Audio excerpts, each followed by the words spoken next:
السلام عليكم ورحمة الله. الحمد لله نحمده ونستعينه ونستغفره ونؤمن به ونتوكل عليه ونعوذ بالله من شرور أنفسنا ومن سيئات أعمالنا. من يهده الله فلا مضل له ومن يضلله فلا هادي له. ونشهد أن لا إله إلا الله وحده لا شريك له. ونشهد أن سيدنا ونبينا محمدا عبده ورسوله صلى الله تعالى عليه وعلى آله وأصحابه وبارك وسلم تسليما كثيرا. أما بعد فأعوذ بالله من الشيطان الرجيم. بسم الله الرحمن الرحيم. إن هذا القرآن يهدي للتي هي أقوم ويبشر المؤمنين الذين يعملون الصالحات أن لهم أجرا كبيرا. وقال سيدنا رسول الله صلى الله عليه وسلم: ستكون فتن كقطع الليل المظلم. قالوا يا رسول الله وما المخلص منها؟ قال كتاب الله فيه ذكر من قبلكم ونبأ ما بعدكم وحكم ما بينكم وهو الفصل ليس بالهزل. وقال وهو حبل الله المتين، أو كما قال عليه الصلاة والسلام. اللهم صل على محمد وعلى آل محمد كما صليت على إبراهيم وعلى آل إبراهيم إنك حميد مجيد. اللهم بارك على محمد وعلى آل محمد كما باركت على إبراهيم وعلى آل إبراهيم إنك حميد مجيد. কালিশ্বর ইলির গোজা মদিনাতুল উলুম নুরানী মাদ্রাসা মসজিদের উদ্যোগে আয়োজিত আজকের এই ওয়াজ ও দোয়ার মাহফিলের সম্মানিত সভাপতি, ওলামায়ে কেরাম, মুরব্বিয়ানে কেরাম, সমবয়সী এবং ছোট ভাইয়েরা, ফর্দার আইলের আমার মা বোনেরা, এই মাদ্রাসার উসিলায়, মসজিদের উসিলায় দ্বীনি মজলিসের আয়োজন। আল্লাহ তাআলা আমাদের সকলকে এই উসিলায় জান্নাতে যাওয়াও সহজ করে দেয়। এই মজলিসগুলি জান্নাতি এক পরিবেশ। এমন আলোচনা হয় এখানে যে আলোচনায় আমরা জান্নাতে যেতে পারি। গন্তব্য আমাদের কোথায়? জান্নাত। মানুষ উপরের দিকে উঠতে চায়, দেখছেন না? মানুষ চাঁদে যাইতে চায়, মঙ্গল গ্রহে যাইতে চায়, উপরের দিকে যাইতে চায়। ছোটো বাচ্চারে রাতের বেলায় উন্ডালে নিয়ে বাইর হইলে এটাও চাঁদ দেখতে চায়। তো চাঁদ মামা টিপ দিয়ে যা, চাঁদের কপালে চাঁদ টিপ দিয়ে যা বলি না আমরা। মাঝে মধ্যে বাচ্চারা এভাবে উপর দিকে মেলা মারে, তুই যাবি নি উপর দিকে। উপরের দিকে যাইতে চায় কারণ কুল্লু সাইয়েন ইয়ারজিউ ইলা আসলিহি, সব জিনিস আসল জায়গার দিকে ফিরে যেতে চায়। তা আমাদের আসল জায়গা তো জান্নাত। আর বেহেশত কোনো বাইরের কাছে না, অনেক দূরে। যে চাঁদ দেখছেন, সূর্য দেখতেছেন, এগুলি সব আসমানের নিচে। আসমানের নিচে চন্দ্র সূর্যের থেকে লক্ষ লক্ষ গুণ বড় আরও বহুত গ্রহ নক্ষত্র আছে। এগুলি এত দূরে যে এগুলি আমরা খালি চোখে দেখি না। তাইলে আসমান কত দূরে? সূর্য পৃথিবী থেকে বহুগুণ দূরে, 9,30,00,000 মাইল দূরে। সূর্য পৃথিবী থেকে 9,30,00,000 মাইল দূরে, অথচ এই সূর্য আসমানের নিচে। তো এই আসমান কত দূর? এই আসমান আবার ইদ্দুর মোড়া, এই আসমানের পরে আবার ইদ্দুর ফাঁক। এরকম 7 আসমান পার হইলে এরপরে বেহেশত। আমরা সবাই কোথায় যেতে চাই? বেহেশত যেতে চাই। এই জন্য বেহেশত কোনো সাধারণ জায়গা নয়। এইটা কোনো স্বর্ণমণি কালকিনি বিড়বিড়ি স্বর্ণ। বেহেশতের অল্প জমির দাম কদ্দুর? বেহেশতিরা যে লাড়ি একটা রাখবো, লাড়ির নিচে যে জায়গাটা কয় ইঞ্চি জায়গা হলো, সমস্ত আসমান জমিন বিক্রি করলে সেই জায়গার দাম হইত না। বেহেশতের জায়গা এটা কদ্দুর দামি। বেহেশতের মধ্যে গেলে আর জীবনে বুড়াও লাগতো না। ফাঁকি দিয়া খুচরো ওয়াজ করে গেছেন, বুড়িয়া কেউ বেঁচে যাইতো না, বুঝছে না? যারা টাকা দিয়েছেন সব জওয়ানই বেঁচতে চলে যাবেন, বুঝছে না? বেহেশতের মধ্যে কোনো বুড়া হইতো না কেউ, যেমনে গেছেন এমনি। বেহেশতে কোনো জিনিস কমতো না, কোনো নাজ নিয়ামত কমতো না। ঘর একখান করলে কদিন হলে উলি ধরেনি, গুনে খাই ফেলায়। বিল্ডিং করলে প্লাস্টার কদিন পরে খুশি পড়ে, রং দেন লাগে, রং দিলে আবার নোনা ধরে। কিন্তু বেহেশতের বিল্ডিং যেটা পাইবেন এটা দিন দিন তাজা হইতে থাকবে। বেহেশতিরা প্রত্যেক শুক্রবারে বেহেশতিদের একটা সম্মেলন হবে, প্রত্যেক শুক্রবারে বাজার বসবে আর কি। যেরকম আমরা বুধবারে বাজার না আনি, বেহেশতিকেও বাজার মিলবে শুক্রবারে। শুক্রবারে বাজার মানে আমরা ইলিশ গোজার বাজার না, সেটা হলো একটা হল রুম। আমরা আজকাল এই একটা এখানে আসি, জিজ্ঞাসা করি শরীরে কি দেখতে, তো একটা হল রুমের মতো লাগে না আর উপরে কি সুন্দর দোতলা একটা ঘর বানায় আপনাকে মাহফিল সুবিধা করে দিছে। আল্লাহ তালা যিনি ঘর করছেন ওনাকে আল্লাহ তালা কবুল করক। উনি আপনাকে মানুষের দিকে নজর দিলে আরও সহজ হয়ে যাবে ইনশাআল্লাহ। আল্লাহ তালা জানা ওনাকে মানুষের জন্য কিছু করার তৌফিক দেয়, করে না আমি। তো বেহেশতের হল রুমের মধ্যে সবে যেয়ে বসব, সবের চেয়ার নির্ধারিত, আপনারটা আপনার চেয়ার, এটা আপনার চেয়ারে কি অবস্থা না, কিন্তু চেয়ারের মধ্যে কোনো নাম নাই। আপনার চেয়ার কেমন টোকায় পাইবেন? কয় যে প্রত্যেক বেহেশতির মেধা আল্লাহ তালা এত বেশি দিব, বেহেশতে ঢুকি, বেহেশতে কি ছোটো মোটো বাড়ি জ্ঞানী, এর দুনিয়ার 10 দুনিয়া পরিমাণ। একবারে নিচের ক্লাসের বেহেশতে যেতেন, যেটার পরে আর কোনো বেহেশতি নাই। সেটার বেহেশত হইল এই দুনিয়ার থেকে 10 গুণ পরিমাণ। এই বেহেশত যাওয়ানোর পরে কোনো খাড়াই ফেরেস্তা করে কইতো না কোন দিকে যাইতাম, ডাইন দিকে না বাম দিকে, এই কথা কইতো না। সোজা নিজে নিজের জায়গা চলে যাবে। কেমনে? ওয়ুদ খেলে হুমুল জান্নাতা আর রাফাহা আলহম। আল্লাহ তাআলা বলেন বেহেশতি করে এমন বেহেশত দিমু আমি, ঢুকানোর লগে হেঁটে যে সব হাতগার চিনি যাব। কথা আমার বুঝেন না? আপনার হু আছে বেড়াইতে আমরা বড়, আমনে বুড়, আপনার হু তো আরো বুড়া। তো হু আই লজ্ঞারও কেড়ে দিয়ে আম গাছে ইজ্জত তো নাম হারা। তা আমরা এখন হু ইজ্জত কিনলে কয় ছোটোবেলায় ইজ্জত খাইতাম, এখন কাজ করিয়া।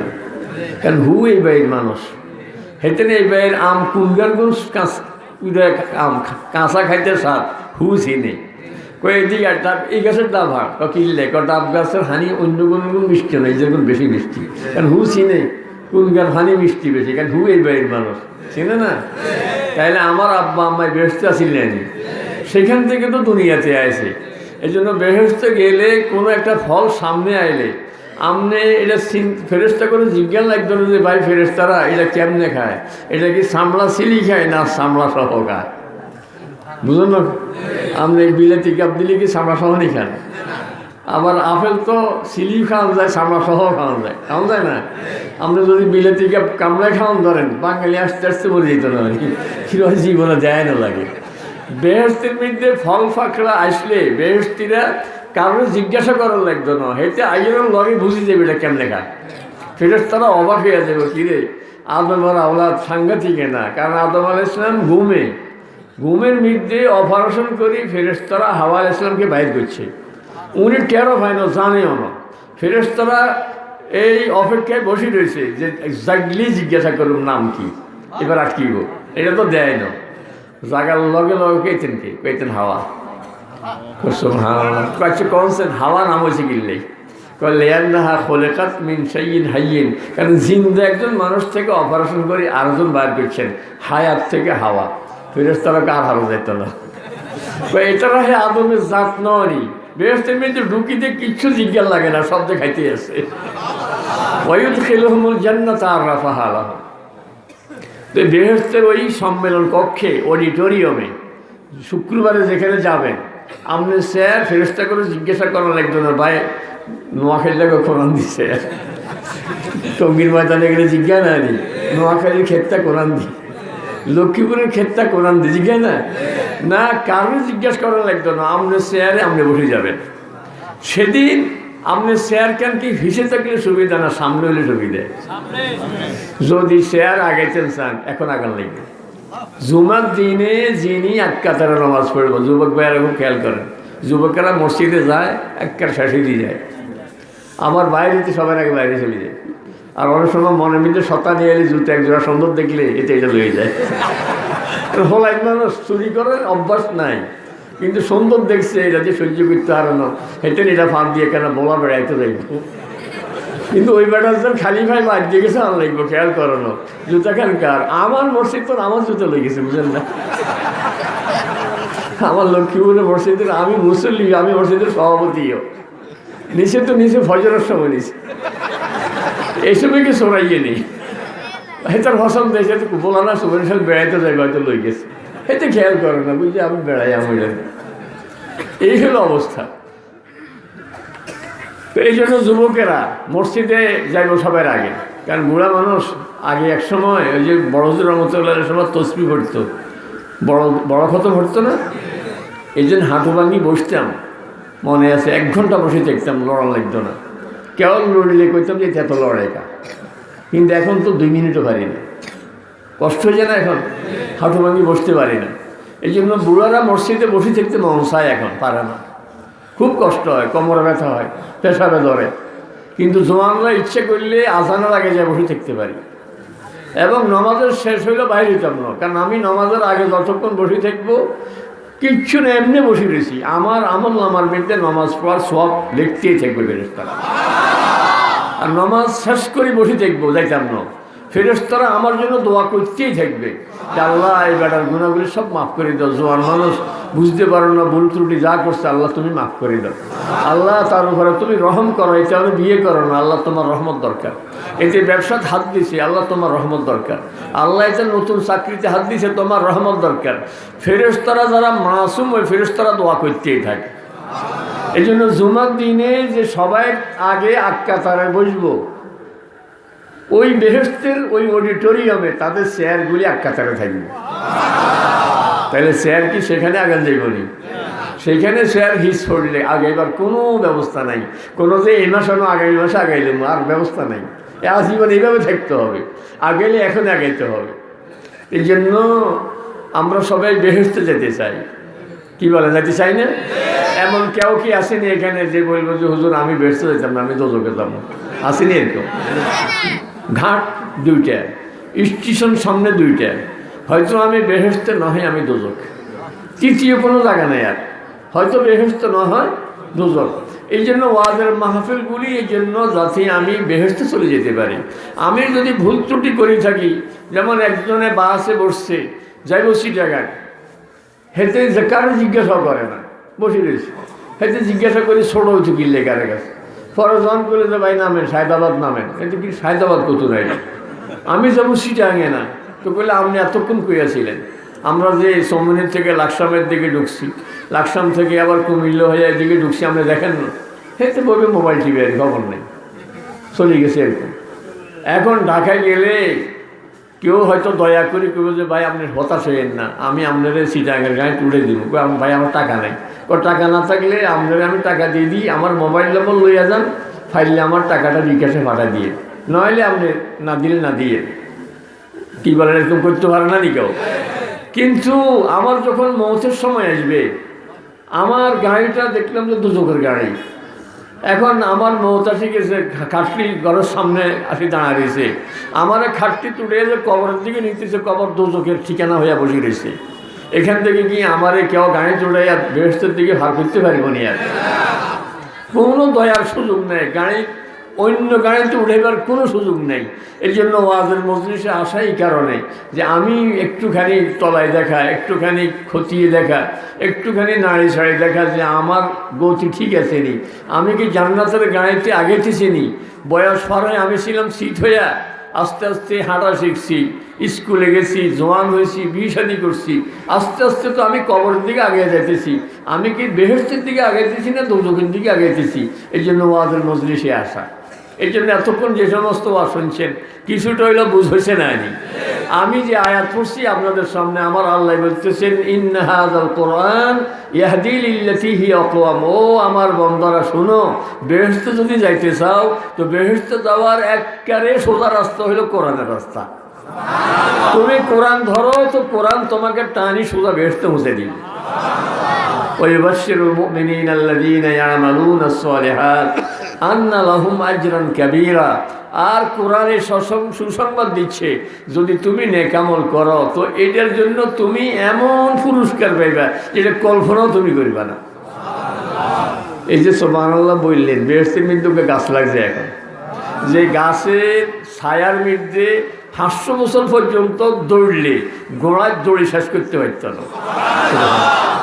তাহলে এই যে একটা আমলের দাম কত। এখন যদি ফেরেশতারা এই মুহূর্তে নামিয়ে শিখে ভাই আপনি চলেন বাড়ির দিকে, আপনি সুবহানাল্লাহর গাছ কোন জায়গায় লাগাইতাম, জায়গা দিতে থাকবেননি। কারণ 500 বছর ঘোড়ায় দৌড়লে জায়গা শেষ করতে হতো না। আমাদের জায়গা তো 2-4 কড়া, 1 কানি 2 কানি না 10 কানি 20 কানি 100 কানি, এর বেশি আসেনি। কিন্তু আপনার গাছের যা লাগাইবার জায়গা দুনিয়াতে তো নাই।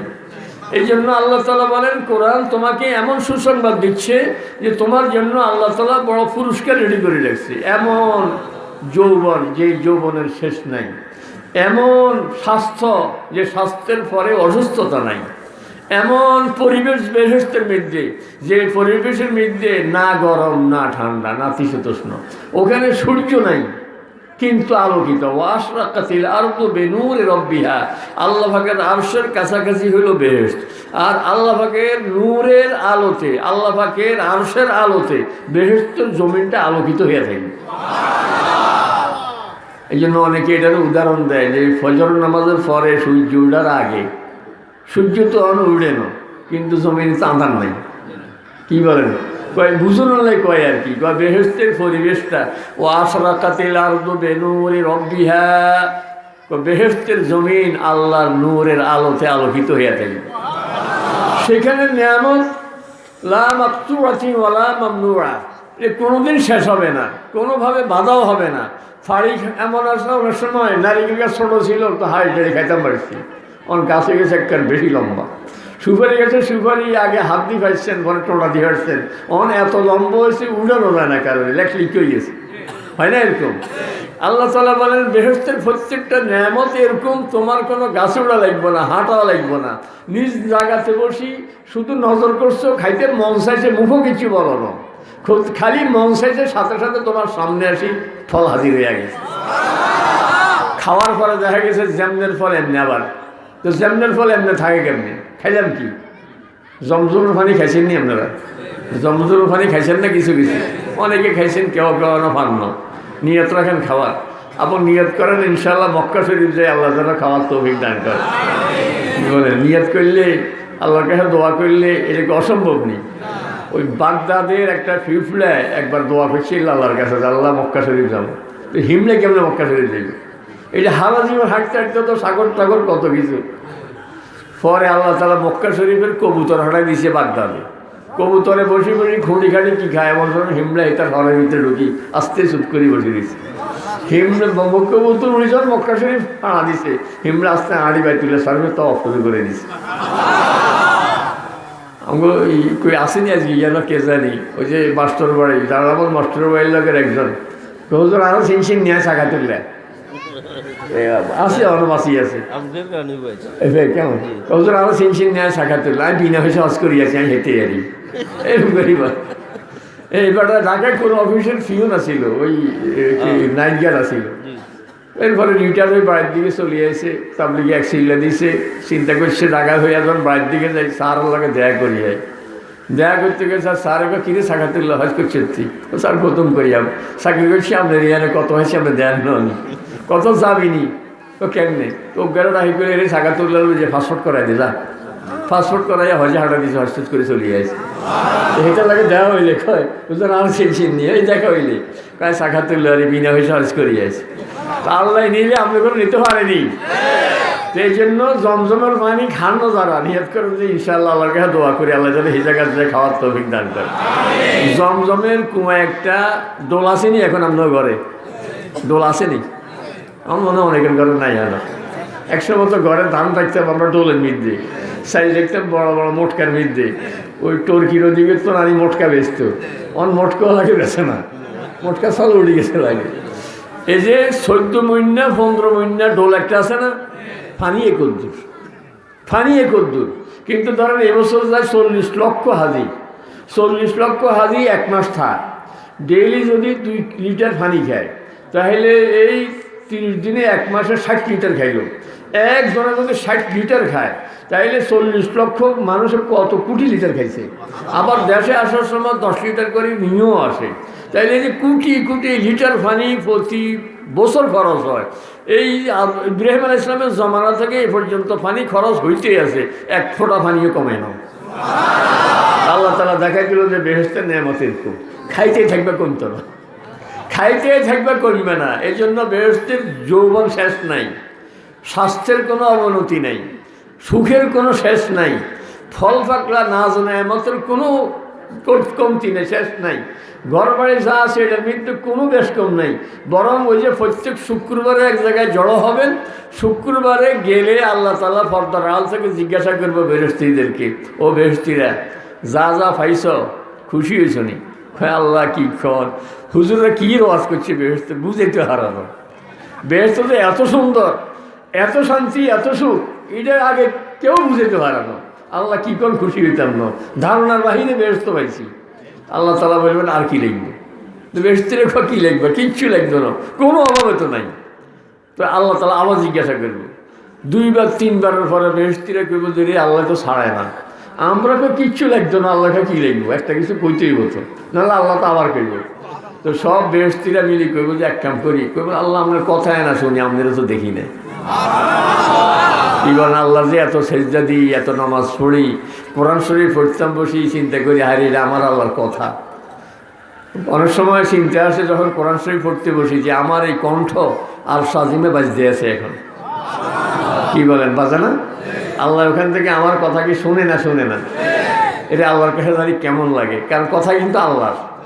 আপনি আমার ওয়াজের ক্যাসেট করে যদি একখানে বাজান, আর আমি এমনি রাস্তা দিয়ে যাই, দোয়ানে কিন্তু আমার ক্যাসেট বাজে, আমার কাছে কিরকম লাগবে, এটা আমার ক্যাসেটের বাজে, লাগবে না? আমি কোরআন শরীফ পড়তে বসলে চিন্তা আসে রে আল্লাহর ক্যাসেটেরা বাজে, বাজে তো আমার মুখ দিয়ে, কিন্তু এই কণ্ঠ যখন আর সাজিমে যায়, আল্লাহ তো বলে যে রে আমার কথা এনা কয়, আমার আওয়াজ এনা বাজে, সে আল্লাহরে দেখতে কি মন চায় না? তো বেহেশতীরা বলবো আল্লাহ আপনাকে তো দেখি না, আপনার কথা এরা শুনি। সেদিন আল্লাহ তাআলা নূরের পর্দা সরাইয়া বেহেশতীদেরকে যখন নিজের চেহারা দেখাবেন, বেহেশতীরা চিন্তা করবে যে এতক্ষণ যত নেয়ামত ভোগ করছি, আল্লাহর দিদার, আল্লাহর দেখা, এটার মতো কোনো নেয়ামতে হইতে পারে না। সঙ্গে সঙ্গে বেহেশতীরা সেজদায় পড়ে যাবে। এই সেজদার থেকে যখন উঠবে তার চেহারা অন্যরকম হয়ে যাবে। এই গত 1 সপ্তাহের চেহারা আজকের চেহারা আরেক রকম, এবং স্বাস্থ্য আরেক রকম। যখন বেহেশতে নিজ নিজ বেহেশতে চলে যাবে, হুর গেরবাল্লা দেখিবে বলে কী অবস্থা, আপনি যে আগের থেকে সুন্দর হয়ে গেছে। এরকম সৌন্দর্য দিন দিন বাড়তে থাকবে, সুখ শান্তি দিন দিন বাড়তে থাকবে। ওই জন্য ওই বেহেশতে যাওয়ার জন্য আল্লাহ তাআলা বলতেছেন আমি তোমাদেরকে কোরআন দিছি, কোরআন ধরো তো সোজা বেহেশতে চলে আসতে পারবে। রাসূল সাল্লাল্লাহু বলতেছেন যে সাতাকুন ও ফেতানুন কাকিতুল লাইলিল মুজলিম, ওই যে অন্ধকার রাতে ওই যে 70-এর বন্যা শহরের দিকে ভাসি গেছে না, মানুষ রোজার মাস ছিল, মানুষ ঘুমিয়ে আছে। এই 70-এর এই সময় আমরা এই তারাবির নামাজ ওদিন পড়তে খুব কষ্ট হয়েছে, কারণ বাতাসও আসছিল এবং বৃষ্টিও আসছিল। এইদিকে তো আমরা বুঝি না, ওরও সকালবেলায় শুনি যে অমুক মরে গেছে, অমুক মরে গেছে, অমুকের গরু লয়ে গেছে, অমুকের বাসায় কোন দিকে লয়ে গেছে। এই মানুষগুলি সব শোয়া আসছিল, রাত্রে হঠাৎ করেই দেখে ওর ওই খাটের নিচেতে হানি, এর চিন্তা করতে করতে দেখো হানিতে বাড়তে আছে, তাড়াতাড়ি শালে উড়ে গেছে, কাঁড় উড়ে গেছে, শাল টাল কাঁড় টাল সহ বাসালে চলে গেছে। হয়েছে না এরকম? তো রাসূল সাল্লাল্লাহু আলাইহি ওয়াসাল্লাম বলেন কিয়ামতের আগে আগে যে বিপদ আসতেছে, এর থেকে বড় বিপদ আসতেছে আরও। ওই 70-এর বন্যায় মানুষ যা মারা গেছে, এখন করোনার কারণে সারা বিশ্বে আরও বেশি মানুষ মরতেছে না নি, ওখানে তো 1 কোরাইতে মরে গেছে, এখন তস্তায় তস্তায় মরে না নি। আমাদের দেশে আল্লাহর রহমতের যেটা হেফাজত হইতেছে, কোরআনের কারণে হেফাজত হইতেছে, নাহলে এই দেশে মানুষ বাঁচার কথা না, রাস্তাঘাটে লাশ পড়ে থাকার কথা ছিল। আমাদের এরকম সালা যদি আমেরিকার মানুষ চলতো, আমেরিকার উগ্র বাঁচত না, সব মরি হতভাগাটা ওড়ে দেখতো, লাশ দাফন করার লোক পাইতো না, অ্যাম্বুলেন্স হাসপাতাল কিচ্ছু কুলাইতো না। কিন্তু আমাদের দেশের মানুষ না মাস্ক পরতে জানে, না সাবান দিয়ে হাত ধুতে জানে, না সামাজিক দূরত্ব বুঝে, না পরিষ্কার পরিচ্ছন্নতা বুঝে, হাত মুখ না দিয়ে শুয়ে থাকে। অনেক আছে না এরকম আবর দিয়ে, কনাইতে আবর দিয়ে শুইতে, মানে হাতও ধোয় নাই, ফাও ধোয় নাই, ভালো করে মুখটুকু ধরে শুনেছে। এর ফরজে কিচ্ছু হয় না, এটা হলো একমাত্র কোরআনের কারণে। কারণ কোন এলাকায় আসমান থেকে আযাব আসি গেছে, ওই আযাব আসি যখন দেখে বাচ্চারা কোরআন শরীফ পড়ে, আল্লাহ তাআলা ফেরেশতারা করে বলেন এই এলাকা নয়, এখানে দেওয়া যেত না, এখানে লোক আমার কোরআন ধরছে, এই কোরআনের উসিলে ওরা জান্নাতে যাবে, দুনিয়াতে এরা হালাক হয় কেমনে, এদের থেকে আযাবটা আসতে উঠে লয়ে যাও।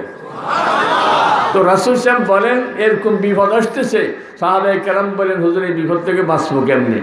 কয় যে কিতাবুল্লাহ, বাঁচার একমাত্র উপায় আমার কোরআন যদি ধরে, আল্লাহর কোরআন যদি ধরে, তো আল্লাহ সব বিপদ আপদ থেকে বাঁচিয়ে দিন। কারণ ওয়া হাবলুল্লাহিল মাতিন, এই কোরআন হইল রশি, শক্ত রশি। বুঝেননি কথা?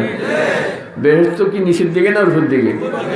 আমরা এখন উর্ফে যাওয়া লাগতো না, তো উর্ফে যাওয়ান আল্লাহ বলেন যে আমি একটা রশি ফেলেছি নিচে, যারা রশিটা ধরব টানি আমি বেহেশতের দিকে পৌঁছে দিব। তো রাসূল সাল্লাল্লাহু বলেন এই কোরআনই হলো সেই রশি, কোরআন ধরো তো কোরআন তোমাকে জান্নাতে নিয়ে পৌঁছে দিবে। এই জন্য আমরা যারা বুড়ো হয়ে গেছি এখন তো আর কোরআন অনেকে শিখিও না, ছোটোবেলায় আফসোস করি। একজন বড় ইংরেজি শিক্ষিত মানুষ, খুব বড় অফিসার ছিলেন, উনি রিটায়ার করছে ইদানিং, এই গত 15-20 দিন আগে আমারও বলতেছে হুজুর এখন খুব আফসোস হয় এই কোরআন শরীফ শিখি নেই। এখন অনুবাদ ধরি, এটার মধ্যে কি মজা হওয়া যায়নি, এটা হইল হর রাতি হিস্ট্রি গেলে কি মজা হওয়া যায়নি, আর কেন ডাইনি, আর কেন বামে হেঁটে 800 টাকা তার দিতে পারে না, কি কর হর রাতি হিস্ট্রি গেলে মজা হওয়া যায়নি। কয় অনুবাদ হওয়ানো হলে এরকম। আসল কোরআন শরীফ যদি ভরতে ভাবতো আর অর্থ বুঝতো, এটার মধ্যে যে মজা, আমনে হাত দিয়ে আমনে হাত চুলকেলে যেরকম মজা, আর জনের হাত দিয়ে চুলকেলে কি এত মজা হওয়া যায়নি। তো ওই লোক এখন আমার কাছে আফসোস করে হুজুর আগে মা বাপে খেয়াল করো না, মামসা ছড়ায় না, ছড়াইছে তো অনেক কিছু, কিন্তু শেষ বয়সে এখন তো বেহেশতের দিকে যাইতাম চাই, কিন্তু বহুত কষ্ট হয় এখন, কোরআন শরীফ পড়তে পারি না, অনুবাদ ধরি ফানি নেই তো তাই এমন দিকে কামসারিয়ারি। এই জন্য যারা বুড়া এরা তো এখন পারবেন না, কিন্তু কোরআনের সঙ্গে লাগতে পারবেন। কীভাবে? কোরআনের মানুষের সঙ্গে লাগিয়ে যাবেন। যে আমি দেখি নিজে তো পারি না, লক্ষ্য করে আমার জানা মতে কয়েকজন আছে যারা আমার মাধ্যমে হাফেজ বানায়। একজন ডাক্তার সাহেব আছে, উনি 8 জন ছাত্রের টাকা খরচ দিয়া হাফেজ বানাইতে আছে। আরেকজন আছে 60 জনের দায়িত্ব নিয়েছে। ওনারা বলে হুজুর আমরা হাফেজ হইতে পারি না, কোরআন শরীফ পড়তে পারি না, কিন্তু কবরের মধ্যে তো নাজাত লাগবো, বেহেশতে তো যাওয়ান লাগবে, তা আমি খরচ দিয়া কজন হাফেজ বানাইয়া যাই, এরা তারা ওয়াজ করতে থাকবে আর আমার কবরের মধ্যে সবাই ফুসতে থাকবে। এই জন্য কোরআন সঙ্গে লাগা যায়, তো না পড়েও লাগানো যায়। এই জন্য আমরা কোরআনের মাদ্রাসা সহযোগিতা করব। সবচেয়ে বড় সহযোগিতা হইল আমার বাচ্চা হোক, আমার ছেলে মেয়ে হোক, নাতি নাতিন হোক, বাতিজা বাতিজি হোক, বাগনা বাগনি হোক, নুরানি মাদ্রাসায় ভর্তি করাই দেব। ভর্তি করাই দিলে আমি আলেম হতে পারি না, কোরআন শরীফ পড়তে পারি না, কিন্তু আমি তারে এখানে ফরাত লাগাই দিছি, সে আল্লাহর রহমতে ওর 30 পারা কোরআন শরীফ শুদ্ধ করে পড়তে পারে। সে যদি হাফেজ হয়ে যায় তাহলে সে যত সোয়াব পাবে এখান থেকে যারা পরিমাণ কমাইব না, তারটা ঠিক রাখি আল্লাহ তাআলা আমার আমল নামার মধ্যে এরকম সোয়াব লিখে দিই। এবার এই কামও করতে পারি না আমি। আর যারা বাচ্চাদেরকে দিয়েছি, আমি এটা প্রায় জায়গাতে বলি, ওনারা রাত্রে সন্ধ্যায় বাচ্চাদেরকে নিয়ে বসবেন, বসে যে সেই কছেন দাদা আজকে কী পড়াইছে, ঠিক কইব যে আজকে হুজুরে মাসালা পড়াইছে। কী মাসালা? কইব 2 রাকাত নামাজে 60টি মাসালা নুরানি মাসাল পড়ায়। কী রে কয়? আমি 2 রাকাত প্রত্যেক দিন ডেইলি তো আমি কত রাকাত পড়ি, 32 রাকাত তো এমনি পড়ি, ফরজ 17 রাকাত, বেতের 3 রাকাত, সুন্নতে মুআক্কাদা 12 রাকাত, 32 রাকাত তো এমনি পড়ি। 32 রাকাত পড়ি, এতে কয় 2 রাকাতের মধ্যে মাসালা 60টা। আমি তো জানি না, তো হেতার কমে যে নিজেদের জানেন না, এটা কোন দরকার নাই তার কাছে। তুমি যে সেই 60টা মাসালা কি? হেতে কইব যে প্রথম রাকাতে রুকুতে যাওয়ার আগে খাড়াই রেছেন, যে খারাপ থাকতে থাকতে 11টা মাসালা। কী রেকর্ড? খারাপ থাকতে মাসালা 11টা। হেতে ভাঙি ভাঙি কোন শুরু করবো, দেখবেন বলবো যে নিয়ত করা ফরজ। আপনি যে কোন নামাজ পড়তে আছেন, এখন জোহর পড়লে এখন জোহর ফরজ পড়তেছি, আসর পড়লে আসরের ফরজ পড়তেছি, এই নিয়তকরণটা কি? ফরজ একটা। 2 নম্বরে বলবো তাকবীরে তাহরিমা আল্লাহু আকবার বলা ফরজ, হাত উঠানো সুন্নত, হেতে দেখাইবে হাত উঠানো সুন্নত, হাত বাঁধা নাভির নিচে হাত বাঁধা সুন্নত। তাইলে এই মাসালা দেখছেন 2টা ফরজ করে এলেছে, 2টা সুন্নত। এরপর বলবো সুবহানাকা আল্লাহুম্মা ওয়া বিহামদিকা বলা সুন্নত, আউযু বিল্লাহ পড়া সুন্নত, বিসমিল্লাহ পড়া সুন্নত, সূরা ফাতিহা পড়া ওয়াজিব। এরপরে সূরার শুরুতে আবার বিসমিল্লাহ পড়া মুস্তাহাব। আবার যে সূরাকে পড়বেন না, এটা শুরুতে বিসমিল্লাহ পড়া মুস্তাহাব। এরপরে সূরা মিলানো ওয়াজিব। এরপর আবার বলে সূরা পড়া ওয়াজিব, কেরাত পড়া ফরজ। এই যে 11টা মাসালা বলতেছে, আপনি তো ধরতে পারেন না, তো বলবেন যে কী কইছে হয় না, আবার কর হয় না, মানে হেতার হয় না, হেতার হয়েছে আমাদের হয় না, মানে আমার ওরা ধরন হয় না, আমি তো ওরা মুখস্থ করতে পারি না। হেটারে যেটা ভাঙি কল যাইতো না, আর হয় না, হেটারে কবেন যে হয় না, সে আবার কর। এই কইতে কইতে দেখবেন হেতার কাছে আপনি শিখা হয়ে যাবেন। হেতার কোরআন শরীফ যখন পড়ে ঘরের মধ্যে আপনি পাশে বসবেন, যদি কোরআন শরীফ ছোটোবেলায় পড়ছেন, অশুদ্ধ পড়ছেন, হেতার পড়া দেখি দেখি নিজেও কোরআন শরীফ লইয়া বসবেন। হে মনে করে হে কোরআন শরীফের সবক শুনতে আছেন, আসলে আপনার তারে আমরা ঠিক করতে আছেন। এই কোরআন শরীফের সঙ্গে এইভাবে লাগলে দেখবে যে মৌতের সঙ্গে সঙ্গে জান্নাতে যাওয়ার রাস্তা সহজ হয়ে যাবে। এই কাজ করতে পারি না আমরা? কোরআনের সঙ্গে লাগলে মানুষ দামি বনে যায়। ওমর রাদিয়াল্লাহু তাআলা আনহু কিরকম দামি, একবার ওই কাপড় সিলাই করে বসে বসে দুপুরবেলায়, তো ওই সুতা শেষ হয়ে গেছে, তো এখন সুই লইয়া সুতা ঢুকাইব, এটার মধ্যে সূর্যের আলো পড়ছে আর চোখ জলসাই উঠছে, বুঝলেন না? নতুন সুইয়ের মধ্যে সূর্যের আলো পড়লে শিকশিক করে উঠে না নি, তো শিকশিক করণে মানে এখন চোখ জলসাই গেছে, তো এমনি চাইছি আর সূর্য লাগে মাথার উপরে, হঠাৎ করে সূর্যের আলো থামে গেছে। এই যে চোখ গোড়ানি দিছে না, সূর্যের আলো থামে গেছে। সাহাবায়ে কেরাম রাসূল সাল্লাল্লাহু বললেন যে ইয়া রাসূলুল্লাহ, হঠাৎ করে যে কোনো মেঘ নাই, কিচ্ছু নাই, সূর্যের আলোতে নাই। কয় ওমরও জিজ্ঞাসা করাইতে কিচ্ছে, এতে সূর্যের দিকে একখানা চোখ গোড়ানি চাইছে, সূর্যের আলো থামে গেছে। কিরকম দামি এই মানুষটা, যিনি রাসূল সাল্লাল্লাহু মারার জন্য রওনা দিয়েছে। কত দুষ্ট মানুষ এই লোকটা, কিন্তু যখন কোরআন লাগিয়ে গেছে, বোন বগ্নিপতিরে মারে জিজ্ঞাসা করছে এতক্ষণ কি পড়ছ, তো বনে বগ্নিপতি বয়ে বয়ে কি বলবো, ওই যিনি পড়াইতেছিলেন ওস্তাদ, উনি দরজার আড়াল থেকে বাইর হইয়া কইতেছে যে ওমর, আপনার জন্য গত রাত্রে রাসূল সাহেব আমাদেরকে সাথে লইয়া দোয়া করছিল, মনে হয় দোয়া কবুল হয়ে গেছে। মানে এতে আল্লাহ রাসূলকে মারাল্লাই যায়, ইতারে কয় যে আল্লাহ রাসূল আপনার দোয়া করছে, এটার শরীরের অর্ধেক জুড়ে গেছে না নি, কিন্তু যারে মারাল্লে রওনা দিছি উনি আমার দোয়া করছে, এটা কয়ে আরও ঠান্ডা হয়ে গেছে, রাগ কমে যেতে আছে আস্তে আস্তে। এরপরে কইল যে তাইলে কী করতেছিল আমার দেখাও। এতে চিন্তা করলো শরীরের মধ্যে তো জিদ আরও দূর আছে, কারণ এতে গরম, শরীর গরম এসে দিয়ে তো মারতে যায়, এটা আরও ঠান্ডা করা লাগবে। গরমে মানুষের রাগের কারণে, রাগ হয় আগুনের কারণে, কারণ আমাদের ভিতরে আগুন আছে না, পানি বাতাস আগুন মাটি 4 জিনিস, তো আগুন নিবে কেমনি, পানি করিয়ে লিখবো। কোরআন শরীফ শুনাবো আপনারা, তো আপনি গোসল করিয়ে আইতে, গোসল করিয়ে আইলে তো আগুন বায়া নিভে গেছে না। এবার যখন কোরআন শরীফ শুনছে আর কয় যে আমার রাসূল সাহেবের কাছে নিয়ে চল। যখন রাসূল সাহেবের কাছে রওনা দিয়েছেন, রাসূল সাহেবের চাচা হযরত হামজা, উনি বলতেছেন এই বেয়াদব আসতে আছে, বেয়াদব আসতে আছে, এতে জানি রাসূল সাহেবের লগে কোনটা ঘটায় দেয়, আমি যাই সামলাই, কারণ আল্লাহ রাসূল কাছে আইতে না পারে, আসলে তো কি কোপ দেয় না কি করে। রাসূল সাহেব বলেন এই চাচা থামে নামনে, আমি যাই, কারণ আল্লাহ রাসূলের ধারণা হয়েছে যে রাত্রে দোয়া করছি, এটার মানুষের চেহারা দেখলে বোঝা যায় না দেখছি, এইটার চেহারা বোঝা যায়, এটা নরম হয়ে আছে। বলছেন আমি লক্ষ্মীপুরে একটা ঘটনা করি, লক্ষ্মীপুরে একজনের জমি কিনে দিয়েছিলেন, তো ওই বেচারা যারা জমি কিনে দিয়েছে, এই তো জমি নিবন্ধে গট্টর করতে গেলে এলাকার ফলাই দেবো, দুষ্টামি করে। 3 বছর হারে গেছে, আমি অত গা দিই না, সময় পাই না, ওই বেড়া থাকে ডুবাইতে। তো একবার ওই প্রতি বছর আসলেই ওই 3 মাস ছুটি, ওখানে বাধা দিলে আর হারা লাগতো। তো একবার আসি বলে যে ভাই জমি কিনে দিয়েছেন, আপনি কিছু করতাম হারি না। আমি মস্তানটা মস্তানি করে, কি আর লক্ষ্মীপুর আমি তো বড় মস্তান, আমি থাকলে লক্ষ্মীপুর মস্তানি করে আবার কে। এইবার আমি মালসার গরমের কোরবানির বন্ধ আছে, কাম ধরেন, মিস্ত্রি সব ঠিক করেন, এবার আমি মস্তান। তা আমি দাঁড়াইছি, আমি এর মধ্যে হেরা আসি কলি হুজুর ইয়ারও তো আমরা জমি হমু আমরা কাম করা নিয়ে না। আমি জমি হাইবাটা তো 3 বছর শুনি, এইবারও হাইবা কত হাইলে আমি লিখে দিব যে জমি দিয়ে দিব, এই যে বিল্ডিং করতে আছে বিল্ডিং সহ দিয়ে দিব, বিল্ডিং সহ দিয়ে দিব, তবে কাম বন্ধ হইতো না। এবার আমি খারাপ বেশি কাম হইব, বিল্ডিং সহ তোমরা হাইবা। কথা বুঝলেন নি? তখন এগুলো দেখলো যে সুবিধা করতে পারে না, আর আমার গাছ দিকে আইতেও হারে না, তো এগুলো মস্তানা লাগেছে।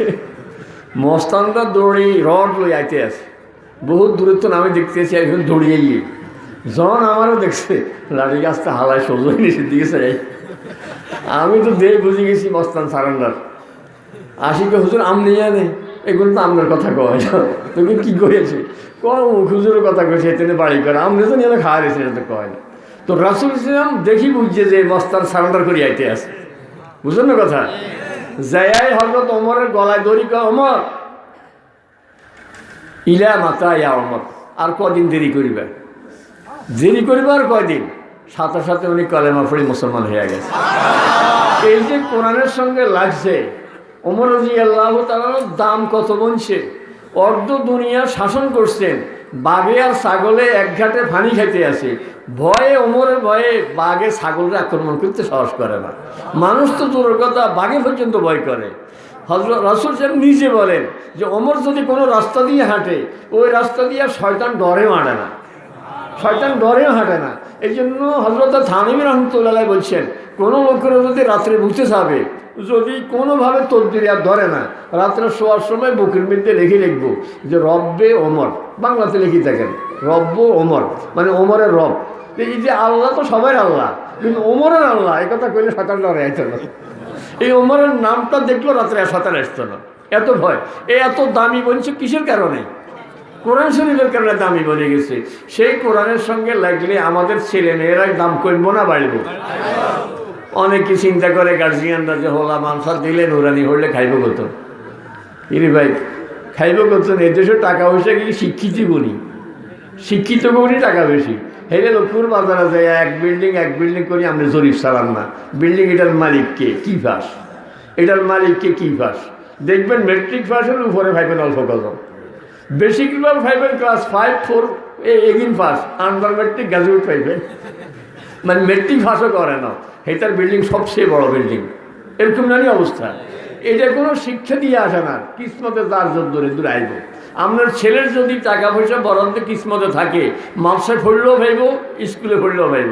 আর যদি কিসমতে না থাকে, বড়জোর রহমতুল্লাহ করতে রে যদি মাদ্রাসাত পড়লে গরিব হইতো, তাই আশরাফ আলী গরিব হইতাম। বড়জোরের নাম আশরাফ আলী লাগে, যদি মাদ্রাসাত পড়লে গরিব হইতো, তাই আশরাফ আলী গরিব হইতাম। আর ইংরেজি পড়লে যদি ধনী হইতো, একজনের নাম কইতাম না। সেই বেলা খুব বিয়ে ভাষা ছিল সেই যুগের, কিন্তু খুব অভাবে আছিল। তো কইতে রে ইংরেজি পড়লে যদি ধনী হইতো, তো মুখ মাস্টার ধনী হইতো, হেঁটেতে গরিব, হেঁটার তো অভাব যায় না। এই জন্য আপনার ছেলে মাদ্রাসা পড়লে খুব গরিব হবে, ইংরেজি পড়লে খুব ধনী হবে, এটা কখনো চিন্তা করেন না। কিসমতে যেটা সেটা আসবেই। কিন্তু যদি মাদ্রাসায় পড়ে কোরআনের সঙ্গে লাগে, তাহলে আপনার ছেলে জান্নাতের রাস্তা হয়ে গেল, দুনিয়ার জীবন শেষ হয়ে যাবে। আমরা যারা এখন বুড়ার পর্যায়ে পৌঁছে গেছি, আমাদের কাছে দুনিয়াটা কেমন লাগে? যে এত কীর্তন করছি, এই বাড়ি কিনলে করলাম, জায়গা আমি কীর্তন করছি, আমার তো মদ গনাই গেছে, কী যাবে থাকিয়ে যাবে, কি বলেন? অবস্থা এরকম না। কিন্তু যে কোরআনের সঙ্গে লাগছে, সে দেখে যে আমার এই জীবন খুব কামে আসছে, আমি এ পর্যন্ত যা করছি আমাকে জান্নাতের লাইনে বহুত আগাইয়া দিছে, যে কোরআনের সঙ্গে লাগছে। এই জন্য ছেলে মেয়েকে কোরআনের সঙ্গে লাগাইয়া যাব, তাইলে আমিও জান্নাতি, আমার ছেলে মেয়েরা জান্নাতি হয়ে যাবে ইনশাআল্লাহ। আমি আর কথা লম্বা করবো না, রাত অনেক হয়ে গেছে। কোরআনের সঙ্গে লাগতে রাজি আছি তো আমরা সবাই। এরকম এলাকায় একটা মাদ্রাসা হওয়া দরকার ছিল। টুমসার মাদ্রাসা এখান থেকে অনেক দূরে না, আর বাচ্চারা এখন সব জিনিস বাইরের কাছে। এখন একসময় মোকাম করতো ঢাকা চিটাগাঙ্গে, ব্যবসায়ীরা কত কষ্ট করতো না, ওর ইলিশ গোজা দোয়ান একখান দিব হইলে সেটারাই গায়ে দিয়ে মাল মুছে দিয়ে যায়, ডিসপেন্সারি একখান দিলে ওষুধ কোম্পানি দেয়, ওষুধ মুছে দিয়ে যায় না? এই জন্য সব কিছু এখন হাতের কাছে পৌঁছে দিছে আল্লাহ তাআলা। সেদিন গেছি সাতখিলে ওয়াজ করতাম, সাতখিলের এক হুজুর সাতখিল থেকে হাঁটি টুমসার মানসাতে হয়তো শনিবারে, সাতখিল থেকে হাঁটি যেত, কোনা খুঁজে যেতাম। একবারে আশিকে বটতলি উঠতাম, কারণ এখন তো বাড়িঘর এরকম আসিল না, কোনা খুঁজে হদ দিয়ে চলে যাইতো। আসি টুমসার মানসার শনিবারে আসি ক্লাস ধরতো, এরপরে এক সপ্তাহ থাকি আবার বাড়ি যেত। তাইলে এত দূর থেকে মানুষ আসি হাঁটি চলে আসতো। এই এলাকার মানুষ মাছ দিয়ে কেস করতো যে এই ভবানীগঞ্জে দিয়ে সোজা হাঁটি মাছ দিয়ে চলে যেত, এত না এক সময়। কিন্তু এখন আর এরকম কষ্ট করতে কেউ রাজি না। এই জন্য জায়গায় জায়গায় এখন মাদ্রাসা হয়ে গেছে এবং আল্লাহ তাআলার মেহেরবানি, কোরআনের হেফাজতের দায়িত্ব কে নিছেন? আল্লাহ নিছেন। এই জন্য সরকার ধরেন বিস্কুট দেয়, উপবৃত্তি দেয়, কোনো জায়গায় শুরু হয়েছে বিরিয়ানি খাওয়ায়। কিন্তু আল্লাহর রহমতে নুরানি মাদ্রাসা কান দিলে ছাত্র কোনো অভাব হয় না। এমন হয় না যে নুরানি মাদ্রাসা দিছি বিস্কুট দিই না দিয়ে হলেন না না, এরকম হয়েছে নি। এখানে বিস্কুট নেই, বিরিয়ানি নেই, উপবৃত্তি নেই, বরং আরও টাকা হুজুর করে উল্টা দেন লাগে। তারপরও কোরআনের মহব্বতে আমরা সবাই কোরআনের সঙ্গে লাগিয়ে যাই ইনশাআল্লাহ। আমরা লাগিয়ে থাকবো, কোরআন থেকে কেউ ফিরেতে পারবে না। এই দেশে কোরআন ছিল, কোরআন আছে এবং কোরআন থাকবে ইনশাআল্লাহ। ইসলাম ছিল, ইসলাম আছে এবং ইসলাম থাকবে ইনশাআল্লাহ। আমাদের ডিসি মাহবুল আলম খুর উনি দুইটা জিনিসের বিরুদ্ধে কেউ কথা বললে দেশে টিকত না।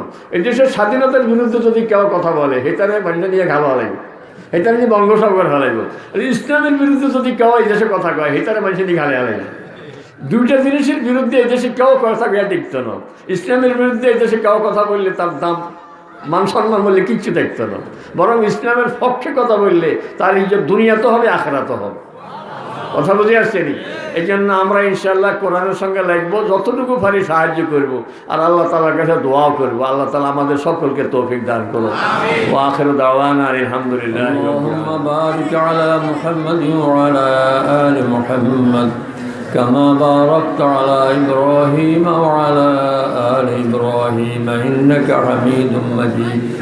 আল্লাহুম্মা আমিন। ربنا ظلمنا أنفسنا وإن لم تغفر لنا وترحمنا لنكونن من الخاسرين. ربنا فاغفر لنا ذنوبنا وكفر عنا سيئاتنا وتوفنا مع الأبرار. رب اجعلني مقيم الصلاة ومن ذريتي ربنا وتقبل دعاء. ربنا اغفر لي ولوالدي وللمؤمنين يوم يقوم الحساب. رب ارحمهما كما ربياني صغيرا. ربنا آتنا في الدنيا حسنة وفي الآخرة حسنة وقنا عذاب النار. মাওলাই করিম মেহেরবানি করে আমাদের দোয়া কবুল করে নেন। মাওলা আজকে মাহফিলের শেষে গভীর রজনীতে আপনার রহমতের দরবারে হাত তুলেছি। মাওলা আমাদের গুনার দিকে না তাকিয়ে আপনার রহমত মাগফিরাতের উসিলায় আমাদের জীবনের ছোট বড় জানা অজানা গোপন প্রকাশ্য সমস্ত গুনাহগুলো মাফ করে দেন। মাওলা আপনার হাবিব সাল্লাল্লাহু আলাইহি ওয়াসাল্লাম ইরশাদ করেছেন, দ্বীনি মজলিসকে ফেরেশতারা ঘেরাও করে রাখে। মাহফিলের শেষে ফেরেশতাদেরকে সাক্ষী রেখে আপনি সবাইকে মাফ করে দেন। মাওলা সে মাপ পাওয়ার আশায় আমরা হাত তুলেছি। মাওলা আপনার মাগফিরাত রহমতের উসিলায় আমাদের জিন্দেগির গুনাহগুলো মাফ করে দেন। মাওলা আমাদের অনেকেরই আত্মীয় স্বজন মা বাবা অন্ধকার কবরে পৌঁছে গেছেন। মাওলা তাদের কবরে কি পর্যায়ে আছেন, কি হালতে আছেন খবর কোনোভাবেই নিতে পারছি না। মাওলা আপনার রহমত মাগফিরাতের উসিলায় আমাদের অন্ধকার কবরে মা বাবাকে মাফ করে দেন। তাদের কবরগুলোকে বেহেশতের বাগান বানিয়ে দেন। তাদের কবরগুলোকে প্রশস্ত করে দেন। তাদের জিন্দেগির নেক আমলগুলোকে কবরের সাথী বানিয়ে দেন। তাদের গুনাহগুলো ধুয়ে মুছে সাফ করে দেন। মাওলা আজকের এই মাহফিলকে আপনি কবুল করেন। এই মদিনাতুল উলুম নুরানি মাদ্রাসা এবং এই মসজিদকে আপনি কবুল করেন। মাওলা যে মসজিদ মাদ্রাসার উসিলায় আজকের এই মাহফিল, সেই মসজিদ মাদ্রাসার সকল জরুরত আপনি পুরা করিয়া দেন। মাওলা এই মাদ্রাসাকে এলাকার হেদায়েতের এবং নাজাতের উসিলা বানিয়ে দেন। এই মাদ্রাসার উসিলায় এলাকাকে রহমত বরকতে ভরপুর করে দেন। এই এলাকাকে রহমতের এলাকায় পরিণত করে দেন, শান্তির এলাকায় পরিণত করে দেন। এলাকার ঘরে ঘরে মা বোনদের সুখ শান্তি বাড়িয়ে দেন। সব ধরনের পেরেশানি থেকে মুক্ত করিয়া দেন। মাওলা ছেলে মেয়ে নিয়ে মা বাবার সাথে রেখে ভাই বোনকে নিয়ে যেন সবাই সুখে থাকতে পারে সেই তৌফিক এলাকার মানুষকে দান করেন। এলাকার সকল মুর্দেগানের কবর আযাব মাফ করে দেন। মাওলা জিন্দাদেরকে দুনিয়াতে নেক আমলের তৌফিক দান করেন এবং সব কিছুতেই রহমত বরকত দান করেন। মাওলা অভাবীদের অভাব গুছিয়ে দেন, পেরেশানিওয়ালার পেরেশানি দূর করে দেন, অসুস্থদেরকে সুস্থতা দান করেন। মাওলা কার কি হাজত রয়েছে আপনার জানা আছে, প্রত্যেকের নেক হাজাতগুলো আপনি পুরা করিয়া দেন। মাওলা এই মাদ্রাসার যত ছাত্রছাত্রী পড়তেছে সকলকে কবুল করেন, এদেরকে ইজ্জতের জীবন দান করেন, আমলে জীবন দান করেন। মাওলা যে সমস্ত অভিভাবকরা ছেলে মেয়েদেরকে মাদ্রাসা দিয়েছেন তাদের ঘর সংসারের মধ্যে বরকত দিয়ে দেন। মা বাবাকে সুন্দর জীবন দান যাপন করার তৌফিক দান করেন। মাওলা এই এলাকার সমস্ত মানুষগুলোকে রহমত বরকতে ভরপুর করিয়া দেন। মাওলা উস্তাদরা যারা এখানে পড়াচ্ছেন তাদের সকল জরুরত আপনি পুরা করে দেন। মাওলা মসজিদ এবং মাদ্রাসার কমিটির যারা সদস্যবৃন্দ আছেন সর্বক্ষণ পরামর্শ দিচ্ছেন, সহযোগিতা করছেন, তাদের সকল জরুরত আপনি পুরা করিয়া দেন, তাদের সব কিছুতে বরকত দিয়ে দেন। মাওলা এই মাদ্রাসার যে জায়গা দরকার, ঘরের দরকার, সব কিছুর ব্যবস্থা আপনি করিয়া দেন। মাদ্রাসাকে আপনি কবুল করিয়া নেন। মাওলা আমরা যারা আজকে হাত তুলেছি পর্যায়ক্রমে আমরা সব কবরে নেমে যাব। মাওলা কিয়ামত পর্যন্ত এই মাদ্রাসাকে আপনি টিকিয়ে রাখেন। মাদ্রাসার প্রতিটি আমলের সওয়াব আমাদের রুহে যেন পৌঁছতে থাকে, সেইভাবে মাদ্রাসাকে কবুল করেন এবং আমাদেরকেও মাদ্রাসার সাথে সম্পৃক্ত হওয়ার তৌফিক দান করেন। মাওলা এই মাদ্রাসাকে আমাদের কবরে নাজাতের উসিলা বানিয়ে দেন এবং কাল কিয়ামতের ময়দানে আমাদের জান্নাতে যাওয়ার উসিলা বানিয়ে দেন। মাওলা আমরা যারা হাত তুলেছি আমাদের সকলকে জাহান্নাম থেকে বাঁচিয়ে দেন, কবরের পেরেশানি থেকে আমাদেরকে বাঁচিয়ে দেন। মাওলা এলাকার অনেক যুবক আজকে মাহফিলে বসে ওয়াজ শুনেছে, মাওলা এই যুবকগুলোকে আপনি কবুল করে নেন, তাদেরকে ভবিষ্যতে সুন্দর জীবন এবং সুখের জীবন কাটানোর তৌফিক দান করেন। তাদের সব পেরেশানি আপনি দূর করিয়ে দেন, তাদেরকে দুনিয়াতেও সুখী করেন এবং আখিরাতেও আরশ আজিমের ছায়াতে জাগার করিয়ে দেন। মাওলা যুব সমাজকে সঠিক পথে টিকে থাকার তৌফিক দান করেন, সমাজের বহু বদ্দিনী থেকে তাদেরকে হেফাজত করেন। মাওলা আপনার ফজল করমের উসিলায় আমাদের দোয়া কবুল করেন। মাওলা এই মাহফিলের যারা আয়োজন করেছেন, সহযোগিতা করেছেন, আজকে অনেকেই এখানে মাদ্রাসার জন্য দান দিয়েছেন, মাওলা ইটের জন্য টাকা দিয়েছেন, নগদ দিয়েছেন, সিমেন্ট দিয়েছেন, এ সমস্ত দান অনুদানকে আপনি কবুল করে নেন এবং এর সওয়াব মাওলা তাদের মা বাবার রুহে পৌঁছাইয়া দেন, তাদের কবরগুলোকে বেহেশতের বাগান বানিয়ে দেন, তাদের সন্তানগুলোকে রুসিলায় আপনি হেফাজত করেন। মাওলা আমরা যারা হাত তুলেছি আমাদেরকে, আমাদের আত্মীয় স্বজনদেরকে, আমাদের দেশবাসীকে করোনার মহামারী থেকে আপনি হেফাজত করেন। মাওলা আপনার রহমতের উসিলায় বাংলাদেশ এতটুকু ভালো আছে। মাওলা আমরা আপনার রহমত ছাড়া অন্য কিছুই দেখতেছি না। মাওলা আমরা আপনার রহমতের সাহায্য চাই, আপনার রহমত দ্বারাই বাঁচতে চাই। আপনার রহমতের উসিলায় আমাদেরকে হেফাজত করেন, আমাদের আত্মীয় স্বজনদেরকে হেফাজত করেন, আমাদের দেশকে হেফাজত করেন, সারা বিশ্বকে আপনি হেফাজত করেন। মাওলাই করিম মেহরবানি করে আমাদের দোয়া কবুল করেন। ও সাল্লাল্লাহু তাআলা আলা খায়র খালকিহি সাইয়্যিদিনা মুহাম্মাদিন ওয়া আলা আলিহি ওয়া আসহাবিহি আজমাইন। আমিন বিরহমাতিকা ইয়া আরহামার রাহিমিন।